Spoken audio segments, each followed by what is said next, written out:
அனைவருக்கும் வணக்கம். என் பேர் சாந்தி. நான் எம்ஏ பிஎட் எம்ஃபில் பிஹெச்டி பண்ணியிருக்கேன் தஞ்சாவூர். மிராக்கல் கோச்சிங் சென்டரில் அகோரா மூர்த்தி சார்கிட்ட நான் கிளாஸ் போயிட்டுருக்கேன். பிஜிடிஆர்பி கிளாஸ் போயிட்டுருக்கேன்.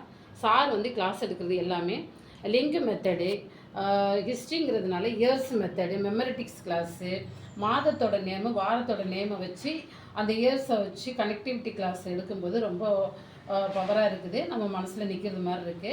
நெக்ஸ்ட்டு வந்து சார் வந்து கொஸ்டின் டிஸ்கஸ் வந்து எங்களுக்கு கொடுக்குறாங்க ரெகுலராக. சாரும் வந்து இடையில கொஸ்டின் கேட்பாங்க கிளாஸ் எடுக்கும்போது. எங்களுக்கு ஒரு நாளைக்கு 50 கொஸ்டின் 10 பேருக்கு பிரித்து விட்ருக்காங்க. டிஸ்கஸ் பண்ணுறதுக்கு பிரித்து விட்ருக்காங்க. அது எங்களுக்கு கொஞ்சம் யூஸாக இருக்குது.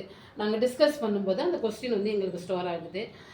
சார் வந்து மெமரிட்டிக்ஸ் கிளாஸில் சொல்லியிருக்காங்க, ரெகுலராக நீங்கள் வந்து யூஸ் பண்ணுற திங்ஸில் வந்து நேம் எழுதி ஒட்டி அதை மனப்பாடம் பண்ணிக்கோங்க அப்படின்னு சொல்லியிருக்காங்க. அது யூஸாக இருக்குது.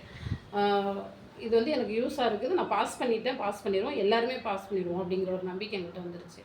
Okay sir, thank you.